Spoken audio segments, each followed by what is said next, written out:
And she answered, "All your words are but to say you are a woman, and your part is in the house. But when the men have died in battle and honor, you leave to be burned in the house, for the men will need it no more. I am of the house of Aol, and not a serving woman.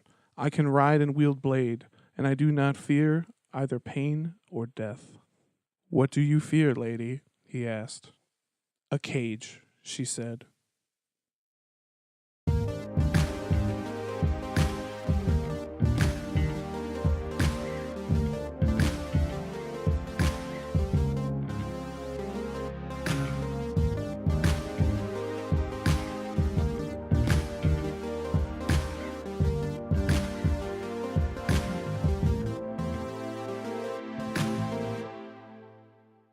All right, welcome to Keep on Tolkien, guys. I'm Danny J. This is Joel N. And we're back with part 2 on our Women of Tolkien. And we've got a couple guests with us. Yay. Hello, Claire's back. Hi, Megan too. And if you guys have no idea who the fuck they are, listen to the part 1, and you will. Don't start with part 2 ever, guys. Why are you doing that? No. If you're listening to part 2 first, what are you doing? But Turn also, back. the most important part is the word ladies. Right. Yeah. Right. That's the only thing that you need to know, really. Yeah, they're Yeah. ladies, and they're super fans. And So They're you great. guys should email in more because it'll get you on the podcast. Yes. No, the reason why these two are with us is because not only are they women, which we needed their opinion on this, but the reason why we chose these two women is because they are hands down our biggest fans they're so our biggest far. fans They talk to us all the time. It's great. all the All the time. The fact that one of them is my sister has nothing to do with it. Nothing at Nothing. all. No. Mm-mm. Nothing at all. All right, so it's- we yeah. wanted to start off by doing a little more discussion this time around. We wanted to start off about, in general, the women's experience with the books. Reading an older book like this, I like big books. I like long books. I like And I series. cannot lie, right? Yeah, exactly. But this was kind of the first one that I'd read that was really old and had quite the following, and I was kind of like jumping in head first. Mhm. And it's the first one I read where it doesn't have prominent female characters in every chapter. They're just not there sometimes. And so I found myself having to identify with other characters because that's what you do when you read a book, or at least that's what I do. I put myself in the story. And luckily, there's these hobbits who are little, basically children, kind of. Mhm. And they have curly hair and they just like to eat and they're always like up to mischief and they're fun. And so I found myself identifying with them a lot more than I think I normally would have if there would have been female characters present. And that gave me a really loving sense for them. Like I kindred spirit, I guess. I'm like, oh, the hobbits, because that's what I identify as now. Where when like Eowyn's in the picture, I'm like, oh, hobbits, children, because I would want to be a shield maiden. So it was an interesting experience because usually I kind of stick to one person in the story. Like in Harry Potter, it's like Hermione, duh. Like you're basically her through the whole book. And so this one you kind of had to jump around and try on a bunch of different characters. Can I ask, Mhm. why do you think you're related to the hobbits rather than, I don't know, Legolas? The Dunedain, right? Hmm. Yeah. Well, to be literal about it, I have curly hair and I'm quite short. Okay. And so I was going to say that, but I didn't want to be like... no, I dressed up as Frodo for a costume contest at work and won $100. So Nice. yeah, no, I'm proud. But yeah, that would be part of it. And I guess just their silly kind of sing-songy way because everybody is so sad and so dashingly good looking and serious. And they're just silly. Yeah. So. I suppose like- now that I think about that question, the hobbits they were literally built to be the relatable characters. Yeah, Yeah, no, exactly. for sure. That's what So never mind. Yeah. I received that question. Yeah, like even watching it as a cartoon, that's who you're intended to identify with as a kid because that was the audience. Go sit in the corner, Joel. Also, they're kind of thrown into a world. They're thrown into a world that's not their own because they are Right, so just in yeah. the Shire, and so they're experiencing this whole new world. So you kind of get to experience it with them, and Yeah. that's I always thought it was funny that that's what it took for Tolkien to sell his stuff. Because he'd been trying to sell his Yeah. fantasy stuff for his whole life, and he wasn't able to sell it until he came up with the story with these silly, really Right. relatable English-like Hobbit characters In this that great, go through in this his huge high fantasy universe yeah, too. Like, you get to follow them through his universe, and Yeah. that's what finally got people on enough yeah. to actually get into it. I Somebody just thought that was reading funny. the Silmarillion, all these gods and elves and men. Who the fuck am I supposed to identify with? Yeah, We're the hobbits. we're all the hobbits. I hope somebody at one point has picked up the Silmarillion and like flipped through it like, where the fuck are the hobbits? But growing Spoiler up with them, alert, they even don't mention the hobbits in the Silmarillion. No, they don't.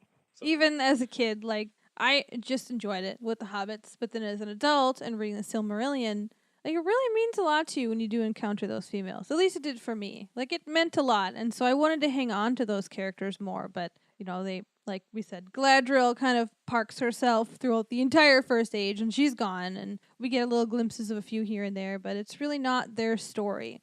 Yeah. I don't imagine many of the first age females are any females I would want to identify with either, because they're all really shitty stories.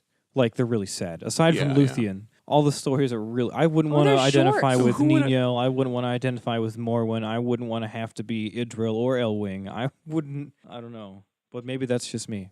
I'm trying to think of who I... The first age is just a depressing time. But this is a good example because you guys are having to think about it because you've never had to put yourself in the position to imagine yourself as anything that's not represented. Yeah, that's and true. it's not your fault. You guys are there though, especially you because you're super tall. Like you said, you'd be a short Dunedain, but you'd probably still be a Dunedain. I'd So still be a Dunedain, it's like you've never had to think about it, but we automatically know. I don't know. I mean, like I love Arundel, for example. He's one of my favorites, but he's a guy. But I love his story and I love who he is and what he does.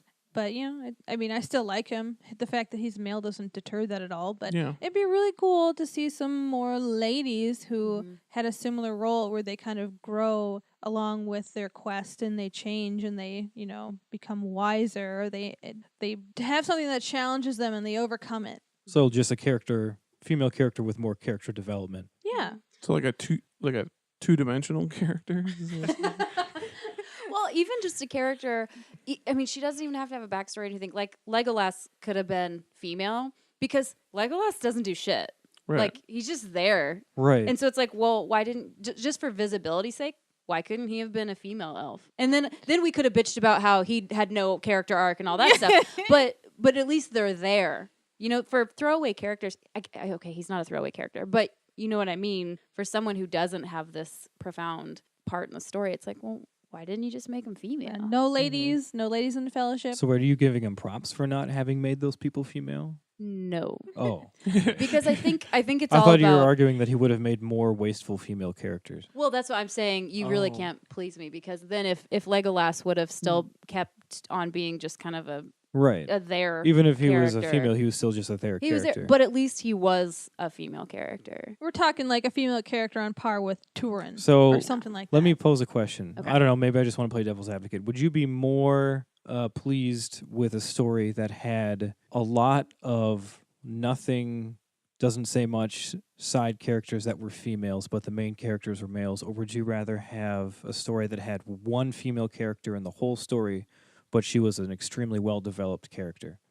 Which would be a preference? It's pretty sad that they have to choose. It's basically I the traditional like quantity over quality type deal. Right, yeah. No, it's just sad. It's sad that like Yeah, Danny hit the nail on the head because that's usually what you get is either a lot of like dumb small characters that aren't fleshed out or one really good one. It's like, yeah, but it's like the Tolkien black character. Tolkien. But it's like the Tolkien black character. It's like we had a black guy. We're good. It's like, oh, we have that one girl and she does cool stuff. We don't need any more. Yeah, it's kind of like how people do with Galadriel. Oh, but Galadriel's an awesome. But she doesn't do a whole ton. Yeah, she is awesome. She's got prestige and she's got power, but she's not really...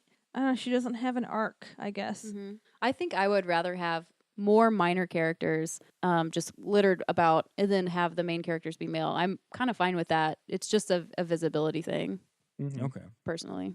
But then it's hard not to compare it to other things, and I think of things like Harry Potter, which those were based on boys. And yeah, Hermione was around and Ginny was around, and they have some other female characters. But those, for the most part, were based on boys. But we can still find female characters in every chapter. So Fair enough. Also a story written by a woman, so it would make sense. Yeah. Yeah. But that's an interesting thing, too, because it's all about boys, and it's about boys growing up, and probably had nothing. And also, didn't she, I don't know if this is true or not, I heard this, she went by JK because she didn't want people to know she was a woman, right? I think so. Yeah, like young boys wouldn't read really? her book, yeah. Same with S.E. Hinton. You ever read The Outsiders? No. Yeah, it's also written by a woman, but it's a story about like 1950s street gangs. Oh, dude, that's where the greasers. Yeah, the the Socias and the Greasers. Socias yeah, and the greasers. Yeah, it's all dudes. Yeah. There's one girl, and her name is Cherry. Cherry. But that's Cherry. what do you think that means? I think I did read a This statistic. is a This is family for family show. movies specifically, but I think for every one main female character, like as the heroine of the movie, there are like 3.5 men, like equivalents. So it's 75% of the movies have men as like the main character. You're talking about movies in general? movies in general, yeah. Oh, yeah, yeah. And then even though your audience is not even remotely that high, you're way more women too. Have you ever heard of I think it's called the, I might be mispronouncing it or not, the Bechtel test? Bechtel, yeah. Yeah, you've heard of that? So many movies fail that shit. Oh, so many. So And many. so Like many. modern day movies fail that I stuff. had never even considered to look at movies from that perspective until I read about that test. Yeah. And it blew my mind how Are there pretty two much every characters- movie I loved failed that test. Yeah. Yeah, explain what that is. Just in So, case. like, I know one of the rules is there has to be 2 female characters that have names that talk to each other about something that's not a man. Yep. And while many Exactly. movies, like some movies succeed, some movies also fail. But although it's interesting is that some of the movies who do succeed only succeed on that one interaction, and that's it. The rest of the movie could be a misogynistic, horrible trash But pile. hey, it passed the Bechdel But it test. passed the Bechdel test. So I mean, it's a really good thing to talk about. It's still a litmus test, but Yeah. and there was a question I was going to ask you guys because does Tolkien pass the Bechdel test? Oh, God, no. No, I don't think there's ever a point where I could even think to argue. That it No. would I mean, pass. most of the time when women are talking, it's about male characters. But also, And if it's a woman talking about a woman, they're usually talking to a male character. Two- I was yeah. going to say there's no two women that talk to each Yeah, other. I didn't think so. Maybe Only the Melian and Vala? Galadriel, maybe, but I Oh. don't remember any of their dialogue specifically. Right. I don't think that Tolkien ever expanded on any woman-on-woman conversation. Even like Nienor and her mom don't really talk. And when they do talk to each other, it's about Turin. It's about Turin, yeah. Yeah. Yeah, You're so- right. Isn't that funny when you're always like, I know this movie. I do this all the time. I know this movie that has 2 female characters with names. And then I'm like thinking of dialogue scenes with them and I'm like, shit, they're always talking about male Yeah. characters. Exactly. Damn it. Yeah. There aren't even enough female characters in Tolkien for 2 of them to be talking and then talking about the one that's not there. Like the likelihood of Yeah, and that was a really paper I was low. reading where they said most of the time people fail that test because they just don't have enough women for it to Yeah. pass. which is Right. sad because you need 3. And they can literally go talk about lunch. Like know, it you just don't has need to not be a dude. Yeah. They just Like- need to talk about something else. Like there was a scene in some movie they were talking about work together. And that's Oh, it. okay. Yeah. Oh, okay. Yeah. So Like- all you need is 2. Yep, Like just Joel, 2 women. Mhm. 12 Angry Men, right? Yeah. Oh, there's no female character. Lawrence of Arabia. 2 of your favorite movies, Joel. What are you, some sort of sexist? Yeah. Oh, Wow. Shit. It's all Lawrence about, of- man. Lawrence of Arabia has no female characters with names. There's one female speaking role, and that's at Lawrence's funeral in the beginning of the movie. Oh, that's right. Yeah. And 12 Angry Men just straight up doesn't have any female characters at all. Actually, there is a witness who we see a brief Oh, really? flashback of who is an old woman, but I don't think we get to see any dialogue. No. Anyway, Joel's super sexist. Yeah. But the thing is also, I'm trying to think of other movies that are heavy with female leads and stuff like that. The first thing I thought it was Bridesmaids. And I was like, oh, Yes. it's a comedy and it's good and the girls in it are awesome. The women in it are great. But I'm thinking of the first couple scenes. It's Kristen Wiig and Maya Rudolph, and they're talking about her hookup with a dude. Yeah. And then they go to like sneaking on that yoga class in the park, and then they're like talking about other stuff. But even that whole movie is about a wedding. It's about a relationship, and it's Yeah. about their relationships with men. And it's even that. in some movies that are supposed to be pinnacles of, feminism, everything, they don't pass the Bechdel test. Yeah. Yeah, It it would have been a lot to ask for the time frame that he wrote the books in, but still. yeah. I think that I'm not speaking for all opinions, but just based on because I still love everything that he's written, and I think that we're all products of the kind of the culture and the time that we were raised in, yeah. and I think that for him, attributing those sorts of qualities to women was supposed to be really great, because I know that he was supposed to be Catholic, and Right. the Virgin Mary was this epitome of feminine beauty, and I think that's what he tried to capture, and I think for him that was special. Yeah, me and the dude that actually edits the podcast the other day, we were talking about Tolkien's The views. dude has a name. So we actually came up with an Elvish code name for him. Do it. It's Ruatan Linesse, which means the man with many names. Oh, see, that's So when we were talking. talking to Ruatan, When we were talking to Ruatan Linesse, we talked about how Tolkien's attitudes toward women are sexist, but not misogynistic. In the way that like he'll put women up on a pedestal, and like he reveres the shit out of women. Like you can't read the Tolkien without sensing his reverence for women. But at the same time, isn't that kind of sexist to revere all women? right? There's no equality. A lot of there. the stuff I was reading he was very respectful for women based on what the idea of chivalry was in his day, which was Right. in itself sexist. Exactly. Yeah. So yeah. he was being polite in the way that he knew how at the time, Yeah. and like being chivalrous towards Right. women. Yeah, I mean, in the same sense that like Jane Austen was a huge she was way beyond her years, even though all of her books were all about marriage and all about everything, but she still wrote her characters in a way that gave them more autonomy than what the circumstances kind of allowed, I suppose.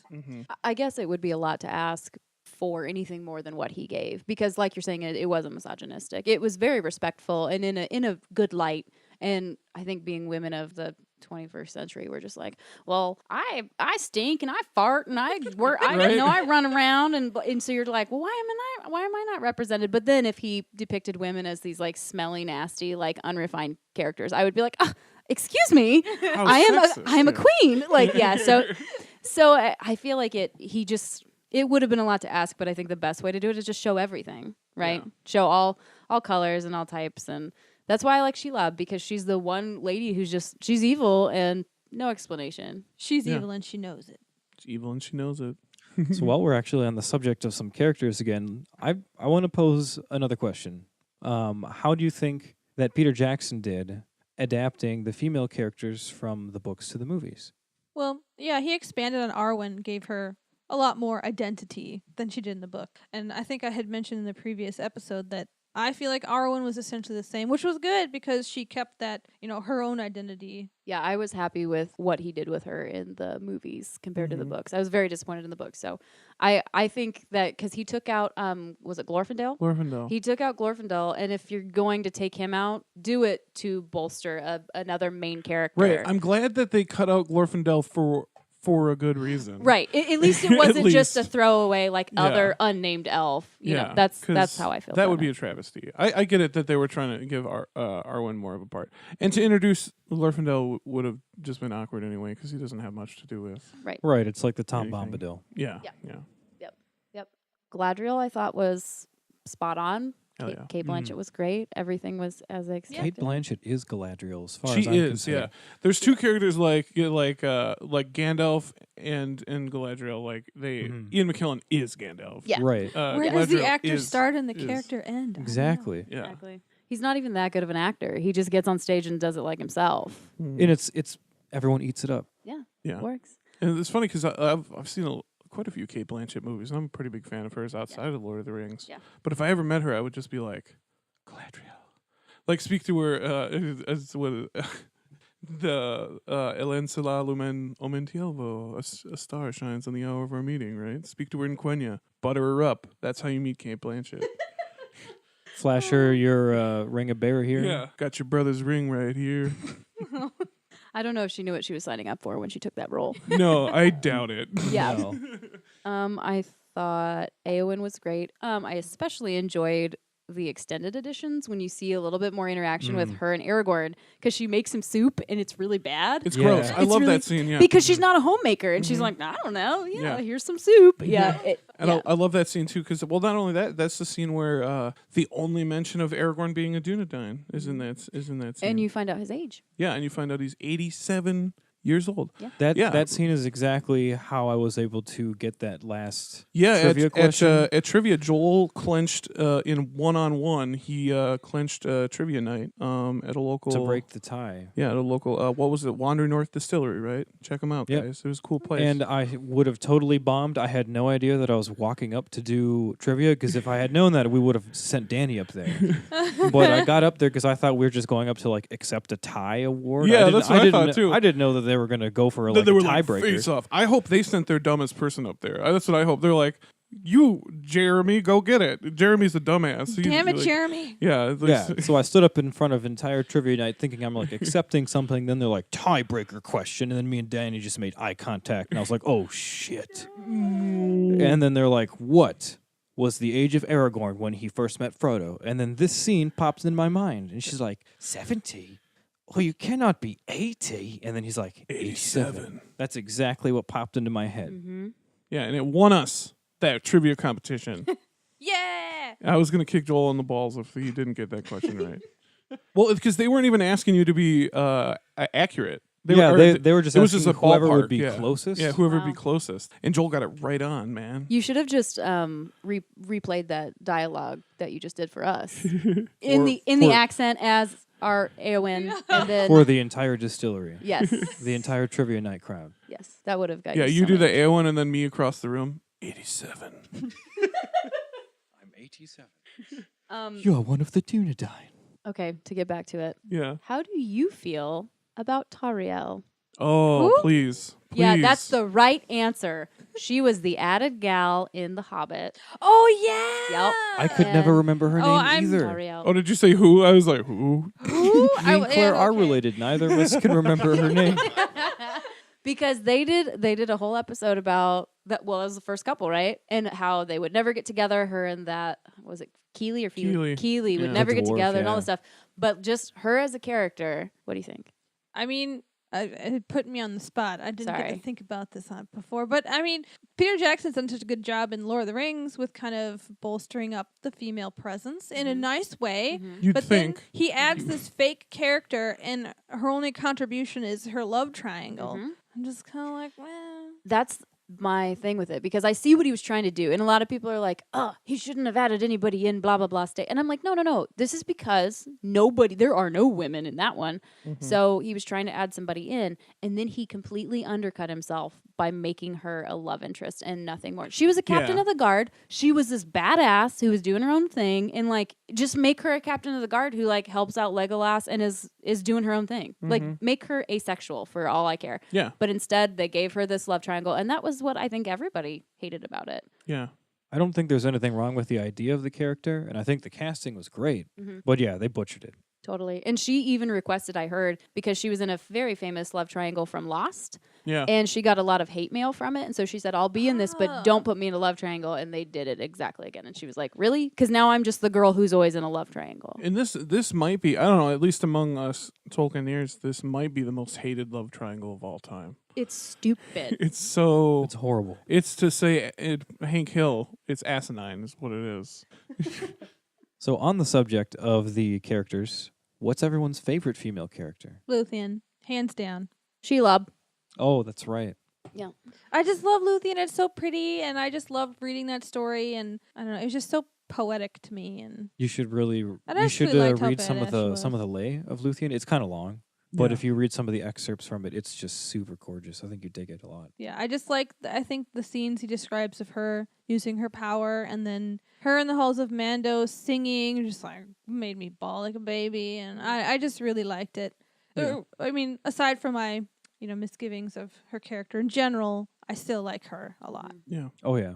Yeah, mine's Shelob. And if you want to know why, listen to the other episode if you haven't already. Yeah, we had a good conversation Yeah, about Sheila. She's my favorite. Yeah. I also very much like Goldberry because they're kind of the same in my mind in that they're just how they are because that's how they are, and they're just themselves. Because Goldberry's kind of wishy-washy, and she's I wish you could see my hands right now. They're kind of just flapping, but she's flailing quite a she's bit. flailing. Yeah, she just kind of flails around, and so I liked her a lot too. But yeah, Shelob's my favorite. What about you guys? I would say so. My female character is more, not that like she's has a ton of dialogue or material, but the idea of her is my favorite. I might be stealing Joel's right now. Let me see.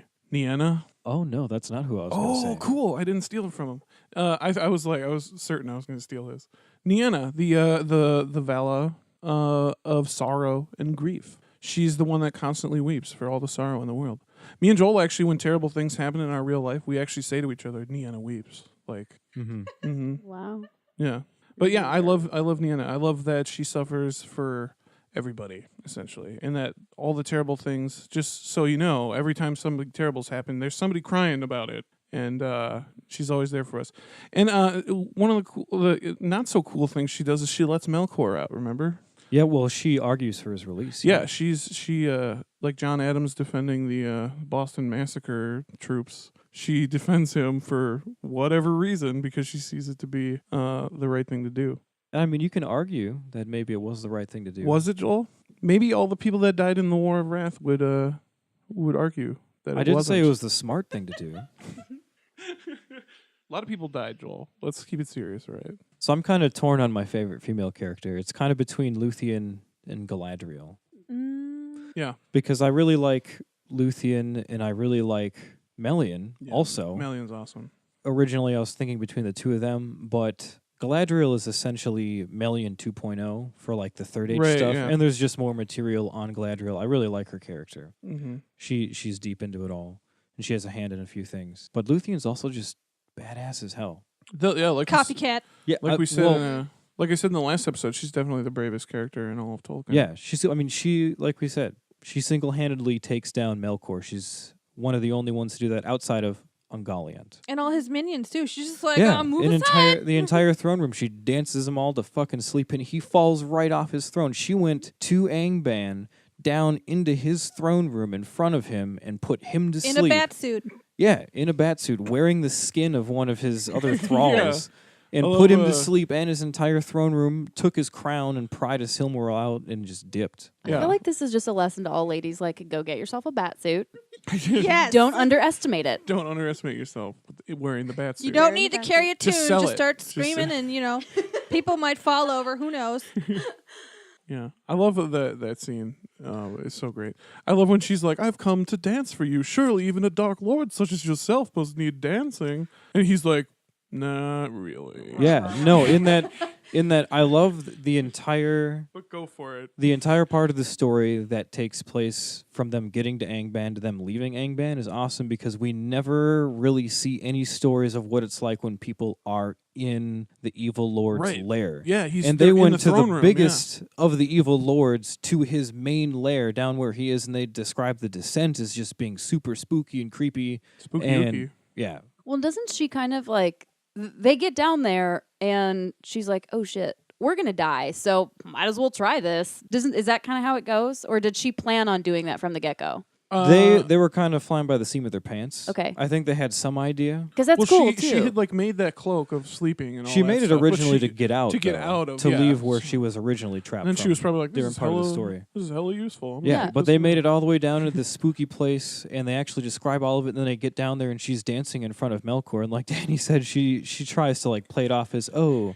I am pissed off at my father, so I'm just gonna come help you. Surely even a lord as yourself needs entertainment," and he straight up says no. Yeah. He looks at her and is like, no. And you know what she does? But go ahead she anyway. She does it anyway. And then at that point, there's a quote that says that Melkor had some of his darkest thoughts the most he's ever evil had thought. since he destroyed the trees. Yeah. And it's not known what he was thinking about because shortly after that, she fucking put him to sleep. Yeah. But I bet it was fucked up, whatever it was. every time I read that part of the story, I get shivers because it's just so tense. Do you it's think? Crazy. Ooh, I'd love to explore that.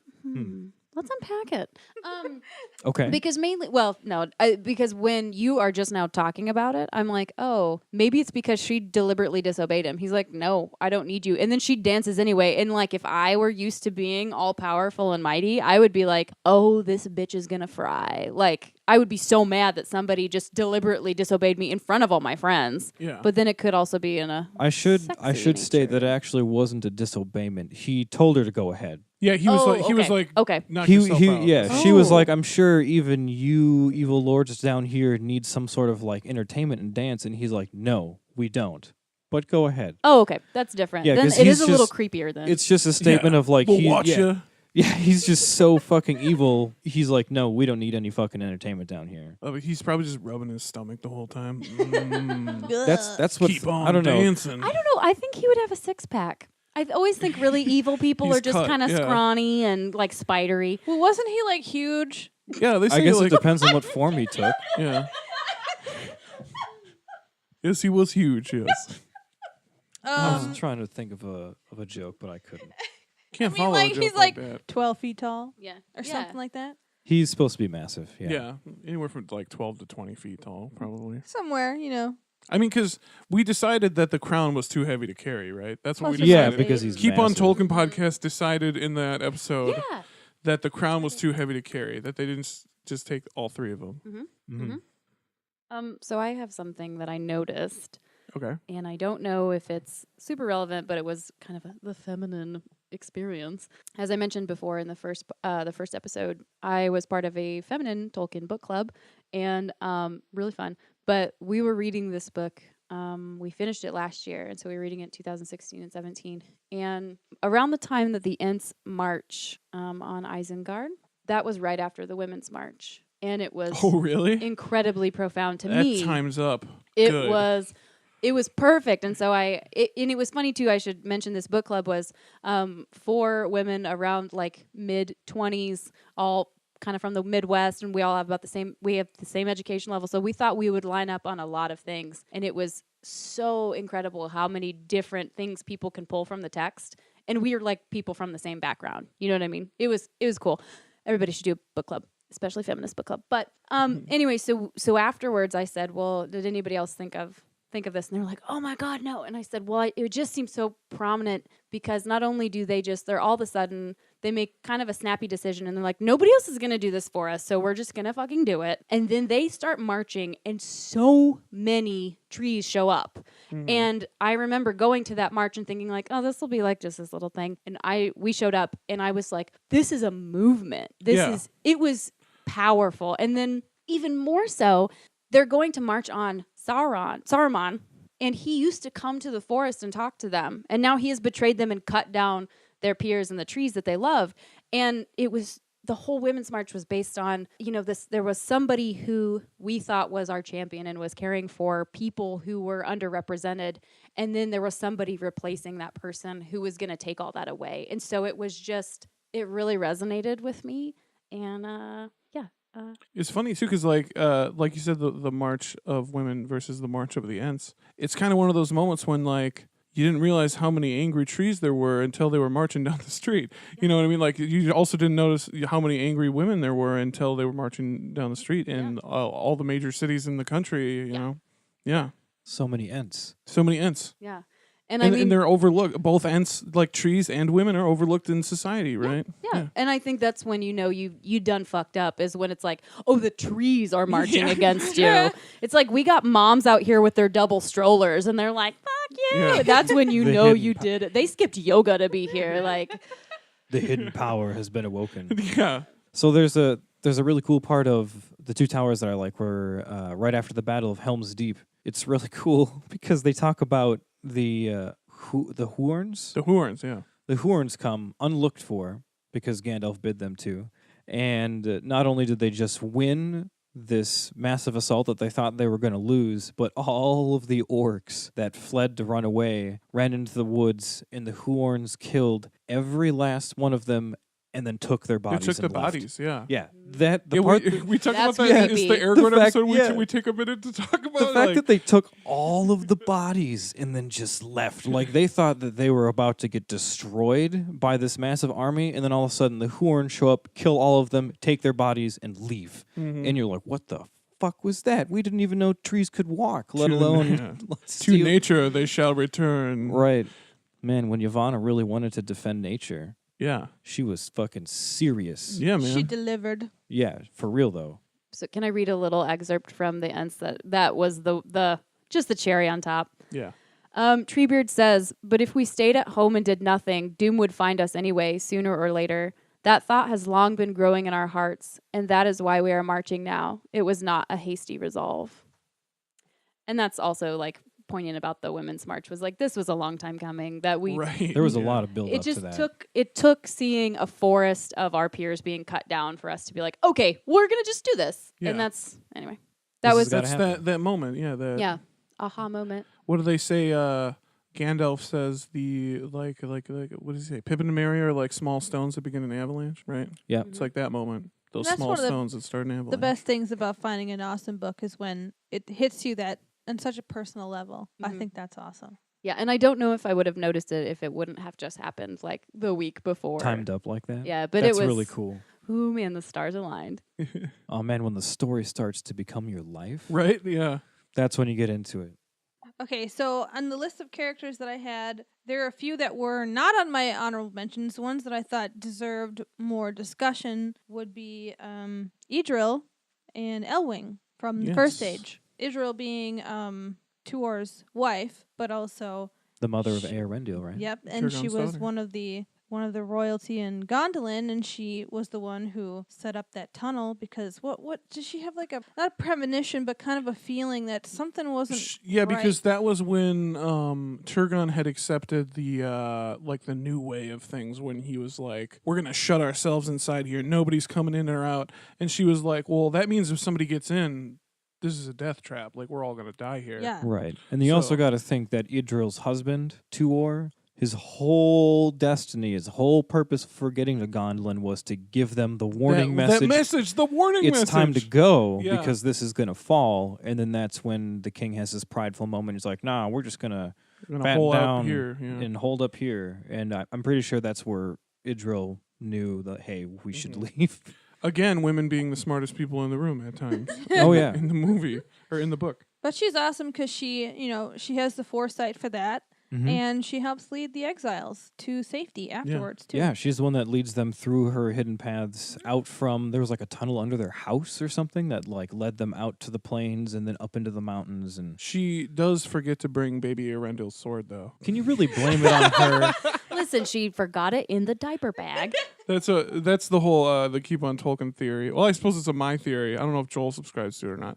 That I'm- Sting is the blade of baby Arendil. It was left there. Did you mention this on another Yeah, episode? yeah. Okay. Sting. It's Arendil's blade.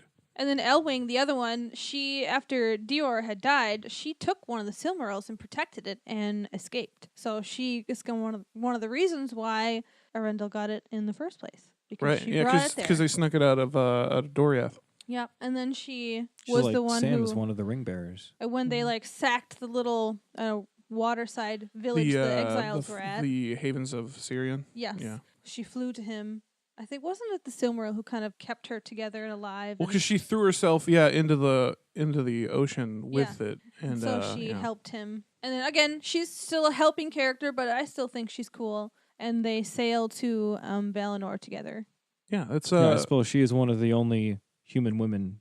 She is the only human woman to ever set foot in Valinor. Yep. And they get to choose to be the first children or the second, and they stay in Valinor forever. And she turns into a bird sometimes. That's And cool. that's exactly how her two sons, Elrond and Elros. and Elros, get the decision. And that's when Elrond decides to stay an elf, and that's when Elros decides to go on to be man. He becomes king. That goes on to be with the kings of Numenor. The Numenorians, yeah. And that's where we get Aragorn. That's how Mhm. Aragorn is like the great nephew of Elrond. Mm-hmm. Boom, Boom. going full circle. yeah, I just thought those two ladies deserved a mention. Absolutely. Sorry, I didn't mean to just make this about the men again. You did. I Yeah, totally Joel. did. Just You just do it without Oh, realizing man. it. Look at that. Look at that, Joel. What a chauvinist. so I wanted to have some fun, and we did some research online, and we found some cool statements from some other people who had actually researched into the same subject, women in Tolkien. And we thought it'd be fun to throw out some quotes and excerpts and get people's opinions. So I'm going to start with a quote. Can I do this one? Yes. This one's my favorite. I just really want to do it. Okay. So according to Dr. John Miller, author and professor at National University, he argues that even the War of the Ring is defined by masculinity because it is, quote, is a war of phallic edifices contesting for and threatened by the power embodied in the symbol of the feminine, the ring. So, and I never thought about this until it's all a bunch of dicks Yes. fighting over the ring. Yep. And it's all like they all live in towers too. That was the thing. These The phallic, yeah. these towers. Orthanc, Tower of Minas Tirith, Barad-dûr. These are all towers, which are penises, man. Mm-hmm. Yeah, So phallic. They're So all phallic, phallic. yeah. I don't know, when I read this question, I was like, I don't know, I never really thought about that. And I never thought of the ring as being gendered in any way, I guess. I Well, didn't it's- either, it's but I just thought that this would it's- be a hell of a question. I think it's symbolic that it's a circle in the I don't know. Yeah. Yeah, it's a. Well, I guess if you're looking for it, you'll find it wherever. Because I'm thinking of it now and I'm like, our whole world is a bunch of phallics. Like my car looks like a phallic. Like, I but then I get in it. So is it, Yeah. I don't know. Happening?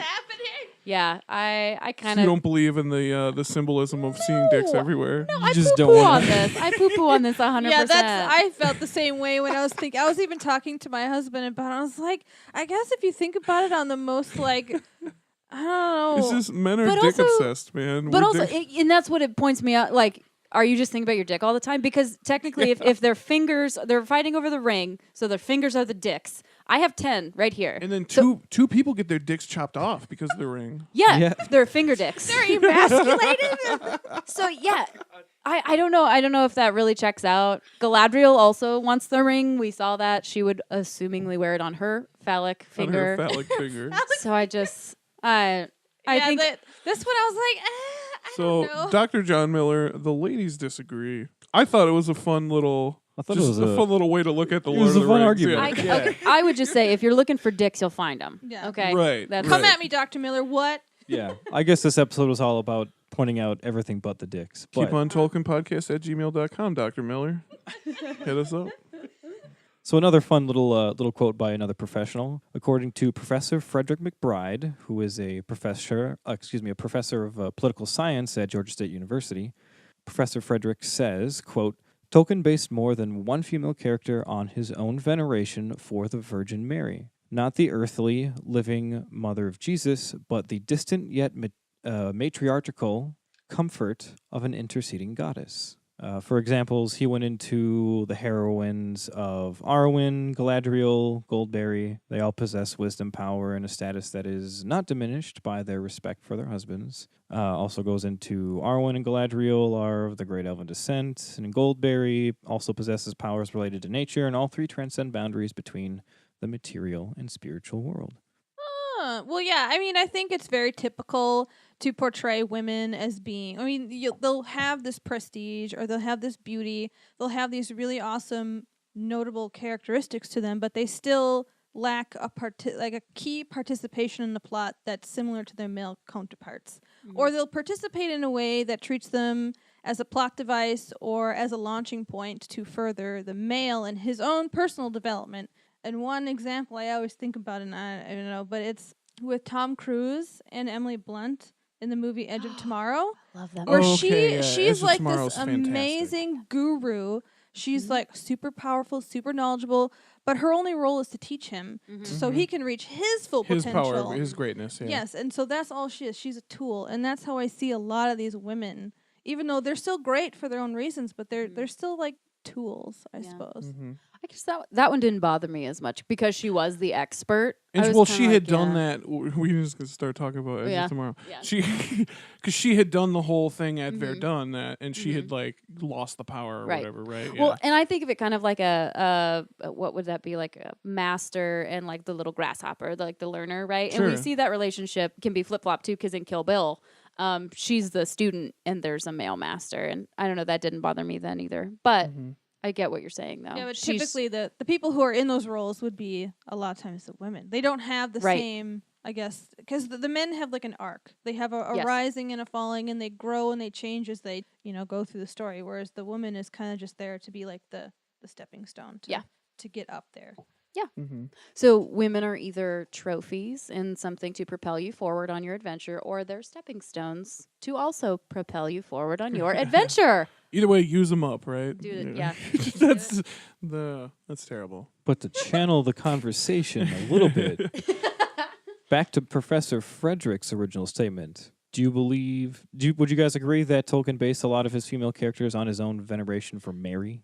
Well, he mentions in here that they have powers that are non-worldly and that Mary was a goddess. And that's a very Catholic way to think of it, which he was Catholic, right? Right. I definitely wouldn't have personally associated any of their powers as anything related to a Virgin Mary type goddess. Well, that's No, I don't see it. Me and Joel Yeah. have talked about this, and we grew up Catholic, and well, I suppose were you Catholic? no, I wasn't Catholic, and so that whole saint, worshiping saints and praying to saints and having they- any kind of They that. wouldn't say they worship. Right, No, well, so- I'm sorry. Hot So, button here's issue. the thing. Oh. Three of us are raised Catholic here. Stepping on some toes. No, it's fine. But Toes are not basically, stepped on. Toes, yeah. in- there are no in- toes anymore. the way I was raised, we didn't revere Mary as anything more than she was a human and Yeah, she yeah. was Jesus' mother. And so to hear them compared to her, I'm like, well, she wasn't a goddess. Like that's never been told to me before. So I'm kind of like, I don't know. Like, yeah, they're goddesses, but what's that have to do with the Virgin Mary? But Right. that's a different. No, I definitely, even raised as somebody who was raised Catholic, where And we you were- venerate Mary all Yeah, the time, yeah. I still wouldn't compare Mary to any of these powerful godlike characters. Yeah. I mean, When you in say the way that godlike, do you mean the valor, or are you talking about like Eowyn godlike? well, godlike in the fact that they are semi-magical. I mean, we're talking Yeah. Galadriel, we're talking Goldberry, Melian, Goldberry. Melian. Yeah, I mean, Arwen. They're all kind of magical. I Does feel he like- venerate them like he does venerate like a Catholic would venerate Mary? But also I mean, them. I guess, but like you're gonna Sort of. like you said earlier, if you're looking for that stuff, you're gonna find it. But also, know. that them are fighting words too, because you just said Mother Mary and magic in the same sentence. Right. And I feel exactly. like everybody that reveres Mary talks about her because she was blessed by God and because she had faith. See, She that's was it. not magic, and so it's Exactly. you start. It's like, where do you draw the line? I don't know. I just had a really good conversation about Tolkien and religion with our friend Eric Fleischer on shout out to you, Name drop. Eric. Name drop. I hope I pronounced your name correctly. If I didn't, I'm sorry. But we had a good conversation about how a lot of Christians see Tolkien as a religious allegory, and we don't really see it that way, and Tolkien didn't either. So That's funny because when we were reading it in my book club, there were a couple times where I said like, "Oh, this is a story from the Bible," and the girls were like, "What?" And then I'd start to say it, and they'd be like, "Stop." Like, we want it to be its own thing. And I was like, Yeah. but also, if you're looking for it, you'll You'll find find it. it. Because Yeah. you can do the same thing with Harry Potter. There's a whole Right, 'cause- podcast about it right now. So like, yeah, like this is a reflection of who the author was, and the author was very Catholic. So like, and you know had these the Catholic legendarium at his disposal. So obviously, yeah, it's gonna come out. but also, how many news stories can you think of before you start recycling some of the same ones? Right. So another little fun excerpt from another professional, a woman by the name of Maureen Thumb, the director of the honors program at University of Michigan Flint. She points out that Tolkien's females reverse the tale of Eve from the story of Adam and Eve, whose weakness, passivity, and inability to resist temptation led to the fall. And when I say the fall, I mean like the formal version of the fall of man, the original sin. Mm-hmm. In Tolkien's tales, the destruction of paradise is not brought about by a woman, but by a male figure. Instead of playing a negative role, a female character by the name of Yavanna and Varda are the creators and givers of light and life, rather than Eve, who more or less Ruined everything. arguably ruined it. Yeah, Damn it. I thought that was cool because I had never really thought about them as like reverse Eve characters. Yeah. Yeah, I thought that was interesting. Although I think that the trope of being life givers is very feminine because, you know, they give birth and all that stuff. So I feel like associating women with care, nurture, life giving is pretty common, I think. Look at me, I'm the one that chose some of these excerpts too. So But that is it goes that's back to just- the same biblical thing. Of it's if you're reflecting the looking for it, person. I'm a man, and I'm the one that chose these. So I guess Yeah. this is starting to make sense to me. We're as starting there to you go. learn. As we're going through We're these. learning a lot in this episode, guys. But Whoa. this is interesting too because you could pick this apart. The destruction of paradise is not brought about by a woman but by a male figure, and you're like, yeah, I mean that's cool because there's evil dudes, but I think he did that because he forgot that women existed. You know what I mean? Like he just Right, it's not because he was thought like, oh. men were more evil than women in this yeah. instance. And he's but like, I'm gonna do women a favor and not make them the bad guy this time. He's just like writing all these bad guys, and he's like, oh yeah, I need a good girl. Oh, and he throws us in. So I that happens a lot where I'm like, oh well, at least this didn't happen. It's like I think he just forgot about us. Yeah, and Sorry like to even in say. the sense of like being caring and nurturing, like Nienna, the valor of sorrow and weeping. Like I don't think he'd ever write a male in that role. No. Like that's Some very dude that just cries all the time. no, he would never do that. Just some grown man just sitting there blubbering the whole time. I love that idea. It's definitely not as sexy. But that's the whole point. Is that's why it was a female. That Nienna is a female, and she's supposed to be the nurturing one who cares for things, and she feels very deeply about them to the point of feeling so much sorrow. So, according to Veronika Kasnowitz from University of Białystok, which I'm sure is in Poland, argued the story of the Ents emphasizes the value of marriage and provides advice on proper relationships between the spouses. In the distant past, the Ents and the Entwives parted their ways because the former wanted to take care of the trees while the latter preferred to plant gardens. Eventually, the two groups got separated for good, and by the time of the War of the Ring, the Ents cannot find any trace of their mates, without whom they are doomed to extinction. Thus, the tale offers a clear warning. A lack of mutual understanding between spouses can lead to separations that will be detrimental for both sides. What do you think of that? Sure. I mean, I think it's one of those things you can make it what you want it to. I was gonna say, duh. Duh.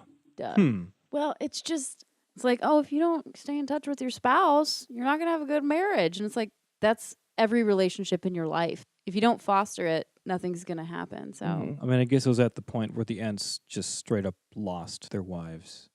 What about They them didn't even know dwarf where they wives were though? anymore. Don't even know where they were anymore. Huh? We were. Dwarf females, where are they? That's one thing that I wanted to find out more information about for this episode, and there is just not much information about nothing. dwarf women out there. It's really sad. I love the dwarves. Yeah, you know what? Hey guys, guess what's in the pipe? I'm gonna make him write this whole episode himself too. We're gonna do an episode about the dwarves, guys. It's finally come. Yay! Yay! Yeah, Joel's super excited about it. That's coming up. I am, because Yeah. I get to learn a lot. Yeah, me too. I'm stoked, man. Can't wait for it. You sound really excited right now. I love the dwarves. They're cool. Uh-huh. mm-hmm. Yeah. Hmm. That'll be good. Okay. Yeah. Well, I guess you'll appreciate them more after the episode. Well, that's about everything we've got for you today, guys. We wanted to sign off with a fun fact. This made me super laugh when I heard it. This made me angry, and it made me laugh. So at one point, the filmmakers had actually planned to have Arwen actively participate in the Battle of Helm's Deep, where we know that there already weren't supposed to be any elves at all, let alone freaking Arwen. let alone... oh, yeah.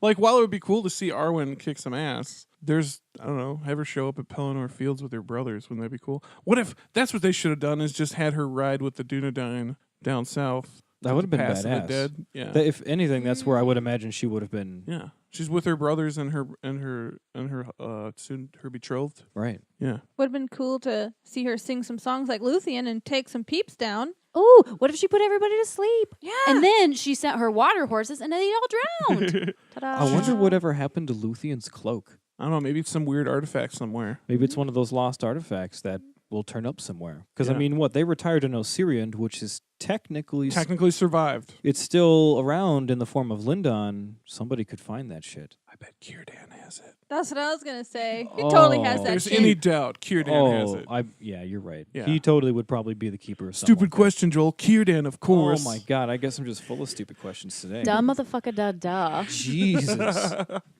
Well, guys, it's been really fun. We want to thank our guests again, Megan and Claire. Thanks, guys. Thanks so Thank much. you. Thank you. Can I do a quick little shout out? Yeah. I say just want to whatever you thank the girls from my book club, Shelby, Katie, and Mallory, and also my really good friend John, who have spent hours and hours talking to me about this stuff and making me sound semi-eloquent this time. So, Yeah. You always got to thank the people that listen to your bullshit, right? and are just as interested, you know, and they actually aren't just like being nice. My husband, God bless him, but I'll be like, well, what do you think about this? And he's like, is that Harry Potter or is it? And I'm like, oh, that's okay. That's okay. He's too far behind. It just doesn't really care, you know? That's all right. And it's fine. But yeah, then there's people who are like, but actually, and I'm like, oh, yes. Yeah. And those are my people, so. The but actually people. The but actually people. Anything to say, Claire? Thanks, Mom. For birthing me. And Lucy's yeah, a very and me lovely, too. Yeah. very nice lady. She did again. birth both of us. Yeah, she birthed the whole hell of you guys. A hell lot of you guys. Yeah, she pushed me out right after her. There's how many, right? You guys got a lot of. There's 8 of us, yeah. There's 8. 8 of us kids. What a woman, right? And we all watched the cartoons together. Yeah, we did. Aw. Yeah. Well, that's everything we got for you today, guys. Thanks for listening. I'm Joel N. And I'm Danny J. And as always, guys, keep on Tolkien. Keep on Tolkien. Keep on Tolkien. Keep Ow. on Tolkien. Aure in Tuluva.